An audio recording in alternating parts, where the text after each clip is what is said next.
So hello guys and welcome back to another video. और आज की इस वीडियो में भाई हम बात करने वाले हैं टाटा सफारी डाइकॉर के मेंटेनेंस के बारे में, सर्विस कॉस्ट के बारे में। और जो लोग बोलते हैं कि भाई टाटा सफारी डाइकॉर एक ऐसी गाड़ी है जो सेकंड हैंड सस्ते में मिल तो जाती है बट आपको बहुत ज़्यादा दिक्कत देती है, तो क्या ये बात सही है या नहीं उसके बारे में भी मैं आपको बताऊँगा। अब क्योंकि मैं टाटा सफारी डाइकॉर को पिछले 3 सालों से यूज़ कर रहा हूँ और इसके बारे में भाई लगभग सब कुछ जानता हूँ, लगभग क्या मतलब सब कुछ ही जानता हूँ। तो मैं एक ऐसा परफेक्ट आदमी है जो कि आपको इस गाड़ी के बारे में हर एक चीज़ बता सकता है। और ये भी मैं आपको बताऊंगा कि क्या आपको ये गाड़ी लेनी चाहिए या नहीं लेनी चाहिए, क्योंकि जैसा कि कहते हैं कि इसका मेंटेनेंस बहुत ज़्यादा हाई है। तो बात कितने हद तक सही, उन सारी चीज़ों के बारे में आज की इस वीडियो में आपको बताऊंगा। बट उससे पहले मैं बीच में अभी रेगुलर वीडियोस डाल रहा था बट अभी कुछ टाइम से नहीं डाल पाया, क्योंकि आपको पता है वेकेशंस पे जाता रहता हूँ। तो 2-3 दिन के लिए भाई मामा के यहाँ गया था, वहाँ से भी रिसेंटली आया हूँ। तो अभी तो खैर मैं झांसी आ चुका हूँ, ये अपनी ईओन भी खड़ी हुई यहाँ पर आप देख सकते हो। तो हाँ, अब बात करते हैं गाड़ी के बारे में, आपका ज़्यादा टाइम मैं वेस्ट नहीं करूँगा। भाई सबसे पहले बात करते हैं इंजन की। इंजन इसमें आता है 2.2 लीटर का VTT डाइकॉर, जैसे आपको यहाँ पे भी देखने के लिए मिल रही है इंजन की बैजिंग। ये प्रोड्यूस करता है 140 bhp की पावर और जो टॉर्क आउटपुट निकल के आता है वो है 320 न्यूटन मीटर्स का। ठीक है, तो अगर भाई आपको इतनी अच्छी गाड़ी पावर दे रही है तो बहुत सारे लोग सोचते हैं कि माइलेज कम देगी। देखो माइलेज की अगर मैं बात करूँ तो वो भी एक तरीके से मेंटेनेंस का ही पार्ट है। अगर आप फ्यूल डलवा रहे हो तो वो भी आप मेंटेनेंस ही कर रहे हो अपनी गाड़ी की।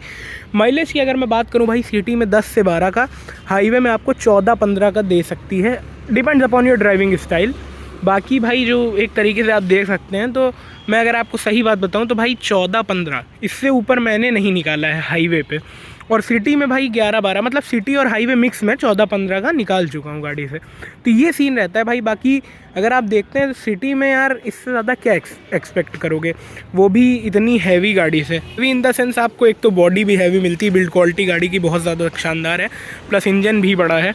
तो इससे ज़्यादा क्या एक्सपेक्ट करोगे। प्लस में रियर व्हील ड्राइव कार है आपकी, ठीक है, और ग्राउंड क्लियरेंस इसकी काफ़ी बढ़िया है। खैर बात करूं अगर मैं इसकी सर्विस कॉस्ट की, जो रेगुलर सर्विसेज होती हैं, देखो वैसे तो कहा जाता है कि भाई सफारी ऐसी हाथी गाड़ी है ना कि इसकी 15,000 किलोमीटर पे सर्विसेज करानी चाहिए, ठीक है। बट हाँ स्टिल फिर भी मैं जो आपको सजेस्ट करूँगा भाई 10 से 12,000 किलोमीटर पे 12,000 पे एक बार चेक करवा लिया करो कि मतलब क्या कुछ सीन है इसका। और बाकी ओनर मैनुअल जो होती है उसमें देखो वो भाई बेस्ट चीज़ रहती है।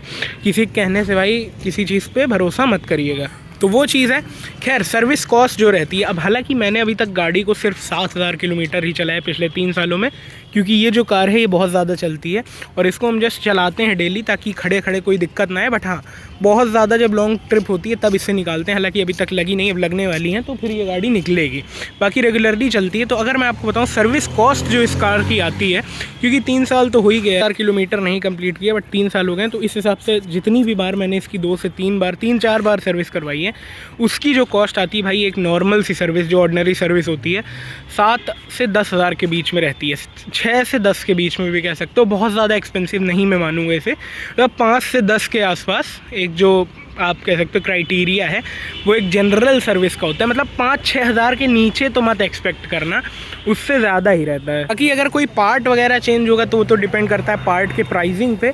बट हाँ एक जो जनरल सर्विस होती है वो इतने ही किलोमीटर्स पे होती है। पार्ट्स का सीन जैसे मैं आपको बताऊं, इस गाड़ी के यार फॉग लैम्प्स जो हैं, अगर आप रेगुलरली चलाते हो है ना, जो कि आपको ज़रूरत पड़ेगी क्योंकि इसकी हेडलाइट्स बहुत बकवास है जो स्टॉक होती हैं, तो अगर आप इसका फॉग लैम्प रेगुलरली यूज़ करते हो तो भाई वो काफ़ी ज़्यादा जल्दी ख़राब होते हैं। मतलब जैसे कभी कोई एक बंद पड़ जाएगा, कभी कोई एक बंद पड़ जाएगा। अभी फ़िलहाल मेरी गाड़ी का जो राइट वाला है बंद है, इसे ठीक कराना पड़ेगा। वही है भाई, बल्ब पता नहीं कैसे इसके फ्यूज़ हो जाते हैं ना, तो वो चीज़ है। अब वो पता नहीं इसके जो पावर सप्लाई रहती है उसमें इशू होता है। और ये खाली इसकी बात नहीं है भाई, ये कई सफारीज़ में मैंने देखा है। तो पता नहीं पावर सप्लाई में दिक्कत है या जो बल्ब कंपनी वाले लगाते हैं उसमें, तो ऐसे जो छोटे मोटे पार्ट्स हैं वो ख़राब होते रहते हैं। तो इसमें जो खर्च भाई आपका आ जाता है वो बहुत ज़्यादा कुछ खास नहीं आता। हाँ अगर इंजन से रिलेटेड कोई आपका पार्ट ख़राब हुआ तो दिक्कत होती है। तो बात यही आती है कि क्या भाई इससे इंजन के ऐसे पार्ट ख़राब ही होते रहते हैं क्या जो ये बदनाम है। देखो अगर मैं आपको सही बताऊं, मेरे साथ अभी तक सिर्फ ऐसी चीज़ एक बार हो चुकी है। एक बार नहीं भाई 2 बार हुई है, ठीक है। एक जो है वो दिक्कत ये थी कि मेरी जो गाड़ी का टर्बो था उसमें था कुछ इशू, टर्बो फैन में कुछ कट लगा था, ऐसे कुछ टर्बो चार्जर का ही इशू था मेरी गाड़ी में, जब 30-35 हज़ार चली हुई थी उस टाइम की मैं बात बता रहा हूँ। क्योंकि ये गाड़ी देखो शुरू से ही जब से ख़रीदी गई है 2012 में था, खड़ी रही है गाड़ी, ठीक है। क्योंकि और भी काफ़ी गाड़ियाँ थी तो इसको मतलब मिल मिला के सब चलती थी, ये कम ही चला करती थी। तो अगर मैं आपको सही बात बताऊं तो भाई इसकी एक बार वो इशू था इसमें टर्बो का। अब क्योंकि मेरे मतलब सफारी डाइकॉर वाले और टाटा वालों से काफ़ी जान पहचान थी, तो इस वजह से एक दूसरी गाड़ी का मुझे टर्बो चार्जर फॉर फ्री मिल गया, फ्री ऑफ कॉस्ट। तो वो मैंने चेंज करा लिया। पर वैसे अगर आप देखोगे तो 12 से 13 हज़ार रुपये का खर्चा बैठना ही बैठना है उस चीज़ में, टर्बो चार्जर अगर आप चेंज कराते हो, ठीक है, सेकेंड हैंड अगर लेते हो। हालांकि जो मैंने लिया था वो काफ़ी ज़्यादा नया था, तो वो फ्री ऑफ कॉस्ट मुझे मिल गया, क्योंकि जिनकी थी गाड़ी वो थोड़ा परिचित थे। तो ये चीज़ थी। अगर मैं बात करूँ गाड़ी की दूसरी खराबी की जो इंजन से मेरे हुआ था, तो वो थी भाई गाड़ी की टाइमिंग बेल्ट। ठीक, अब जब गाड़ी खड़ी रहती है बहुत ज़्यादा तो टाइमिंग बेल्ट, ऑफकोर्स सी बात है भाई, जब गाड़ी खड़ी रहेगी तो खड़ी गाड़ी में थोड़ी टाइमिंग बेल्ट चलेगी। तो ना चलने की वजह से इसकी टाइमिंग बेल्ट काफ़ी ज़्यादा टाइट हो गई थी। मतलब अब यार बेल्ट जनरल सी बात है भाई रबड़ की होती है, तो रबड़ की जो चीज़ें होती हैं वो काफ़ी हार्ड एक टाइम के बाद हो जाती हैं, तो उनकी जो स्ट्रेचेबिलिटी होती है वो ख़त्म हो जाती है। तो वही सीन गाइस इसके साथ में था, काफ़ी टाइम खड़ी थी गाड़ी, तो यही हुआ होगा। और उसके बाद में एक दिन ऐसे रैंडमली गाड़ी जा रही थी तो टाइमिंग बेल्ट टूट गई। इसके बाद में जब टाइमिंग बेल्ट टूट जाती है उसके बाद कार स्टार्ट नहीं होती है। तो वही था कि पापा थे भाई, उनने कई बार सेल्फ वगैरह लिया, तो गाड़ी के अंदर के जो पिस्टन्स थे और जो मतलब ल्यूब्रिकेशन नहीं हो पाया, उसकी वजह से बार बार सेल्फ भी लिया गया, तो इसमें काफ़ी ज़्यादा नुकसान अंदर ही अंदर हो गया था। क्योंकि जैसे जब टाइमिंग बेल्ट टूट जाती है गाड़ी स्टार्ट नहीं होती, इसके बाद भी अगर आप सेल्फ लोगे तो नुकसान होगा। और वही जो नुकसान था वो मेरी गाड़ी के अंदर भी बैठ गया था। तो टाइमिंग बेल्ट इसकी चेंज हुई थी प्रॉपर, और जो इंजन की दोबारा से पूरी सर्विस करनी पड़ी थी। उसके अलावा पिस्टन्स वगैरह जिसमें भी अंदर डैमेज था वो सारा रिकवर करने में जो खर्चा आया था अराउंड 70 से 75 हज़ार का आ गया था। इसमें एज सच कोई इसमें पार्ट्स वगैरह नहीं चेंज होते हैं, बट हाँ लेबर कॉस्ट बहुत ज़्यादा होती है, प्लस जो चीज़ें उसमें किया जाता है उनका खर्चा बहुत होता है। ठीक है, खैर अब इन सारी चीज़ों को मैंने आपको बता दिया कि मेरे साथ आप बीती क्या हुआ है।